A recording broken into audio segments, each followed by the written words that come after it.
Hey there everyone, welcome back to Game Binder. My name is Dave, and today we're talking about another expansion from Smash Up called Pretty Smash Up. Let's do it.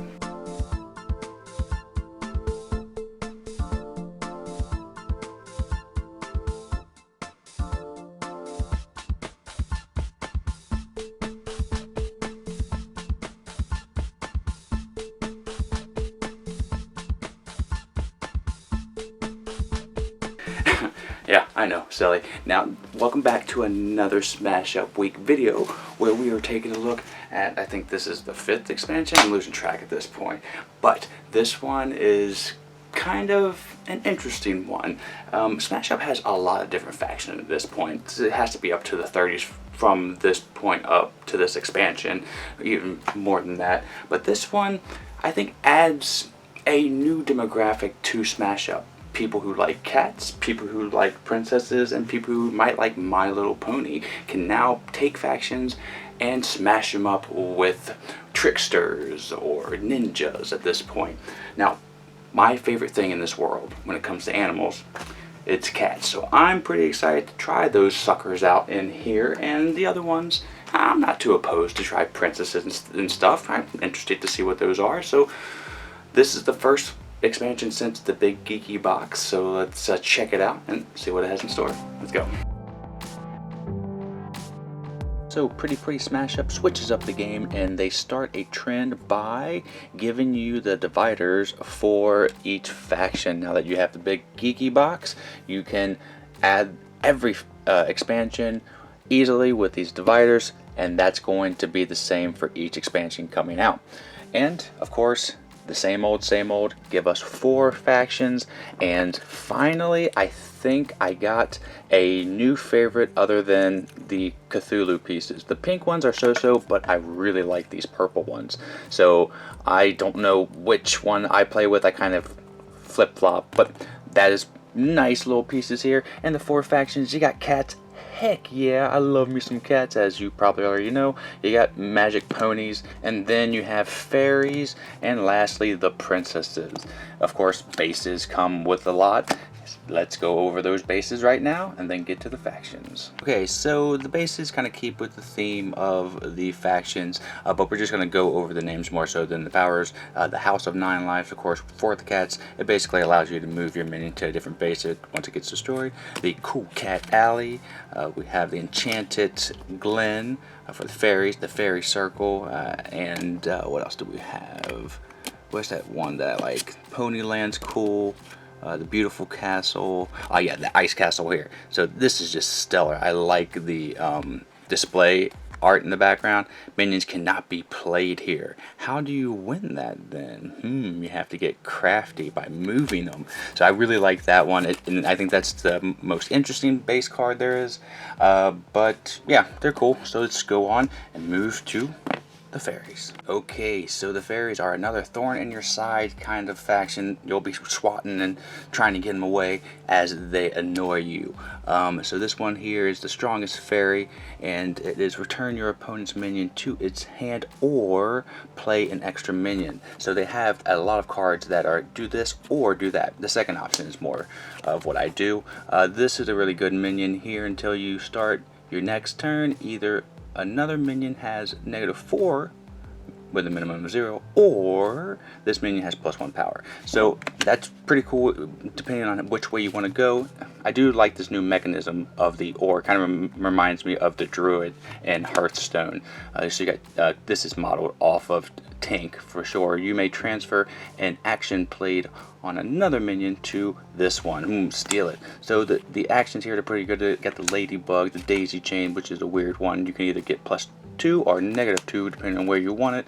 Got Magic Acorns, the Magic Ward. Isn't that what it is? Yeah. Play on the base. Ongoing, other players cannot play actions on this base, so you can steal somebody's action with Tinks and then just put that on it, and nobody can steal anything from you if you have one of those good actions from another faction.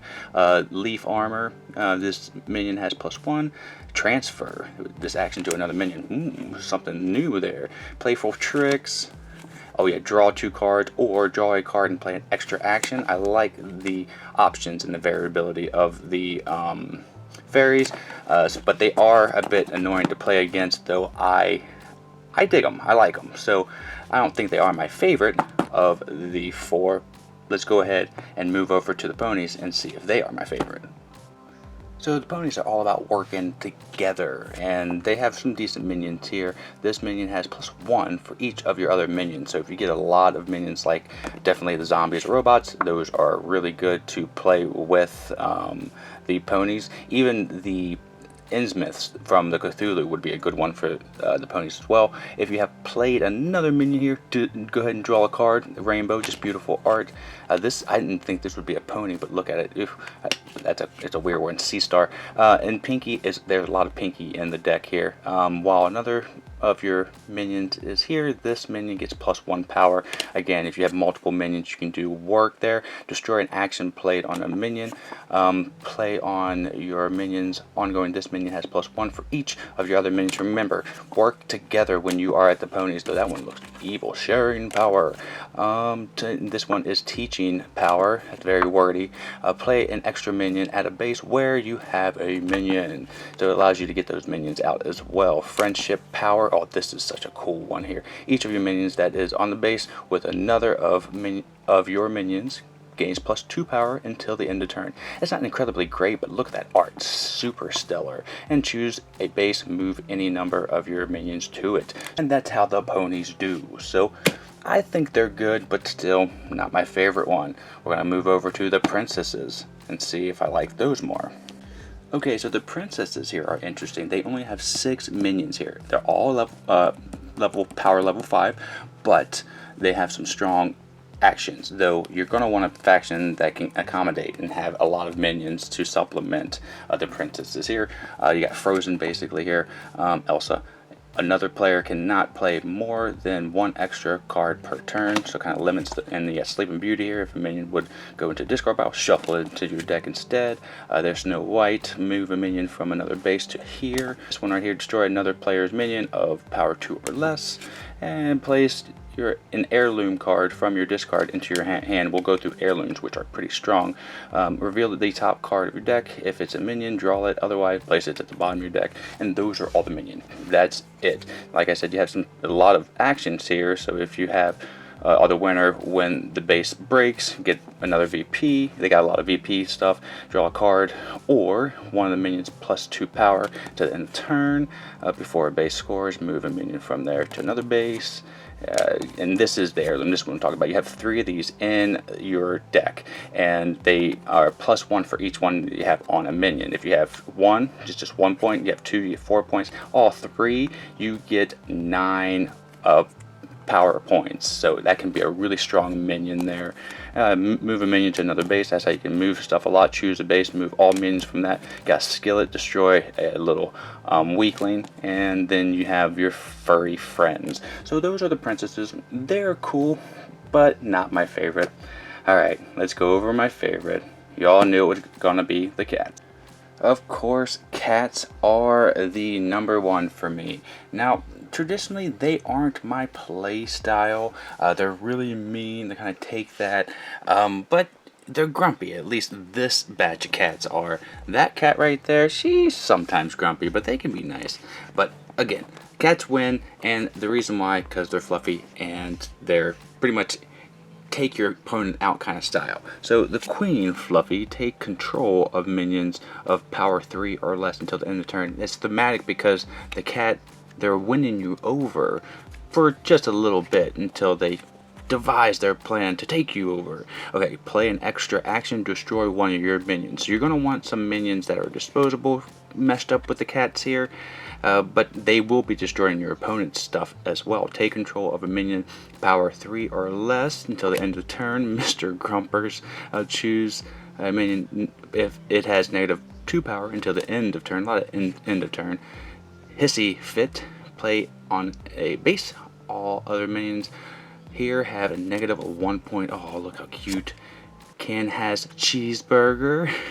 Before a base scores, take control of a minion power 3 or less. Again, lots of take control. Cat fight, draw equal to that minion's power, destroy that minion. So you choose a minion, and it happens. All he's being mean to the fairy. It's Mr. Grumpers anyway. And -2 power to a minion. Cat paw. Take control of a minion. Power 5. Whew, that's pretty strong. The invisible bike. I don't know what that's in reference to. I'm lost, but it's a interesting card. Move any number of minions power 2 or less from a base to another base. You could do it on yours or somebody else's. Destroy one of your minions. Play an extra minion. 9 lives. And then that's that calendar here. Play on one of your minions. If a minion would be destroyed, move it to another base and destroy that action instead. Cats barely squeak it out, and the reasons are because I like cats and they're pretty powerful too. And I think I like to mash them up with zombies. I like to mash everybody up with zombies, but zombie cats it's a funny thing to mash them up with, and I think they work together pretty well. So those are the factions. Now let me tell you what I think. So that is pretty smash up. What do I think of this one? I love that I have cats in the game, so I'm giving it a thumbs up. It's a good one. I still think it's not like a first expansion that you pick up, maybe a second or third one to pick up. The rules aren't too advanced. It's unless you really want like cats or ponies, you can wait to get this one. But it is a expansion that I do think is critical to your collection if you're a collector for Smash Up, because this will introduce people who wouldn't necessarily play card games. Like my daughter, when I first got this here, was super excited about playing the cats, and she never had even looked at Smash Up box, so that is super awesome. I like that they're still just coming out with different things. You think they would run out of ideas at this point, but they haven't. It just keeps chugging along, and the theme of each faction is hitting at least somewhat, if not perfectly, on every one of these. So the research put into this kind of stuff is just, I appreciate it, and it's more Smash Up, so I love actually looking at this stuff here. Now, I did fail to mention that this is a review copy from AEG. Thank you so much for your support. They are supporting a lot of this week here. That's what I think of Pretty Smash Up. It gets a thumbs up, at least one thumbs up. You should pick it up. It's in the description below. And until next time, that's you, Vine Nation. Thank you for stopping on by to the Smash Up week video. I will be checking out another expansion here soon, so check that out. But until then, my name is Dave, and have a great rest of your day and great time with all you play. You're here on the Game Vine. Bye.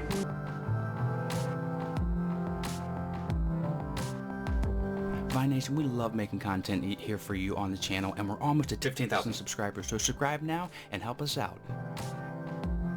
This video right here, I think you'll like. This video right here, YouTube thinks you'll like. Or you can just sit here and watch me dance as a dinosaur for a little bit longer. You can visit us at our social media outlets, and we're going to be improving our Patreon here soon. That's all for today. Miko, it's time to go. Good girl, Miko.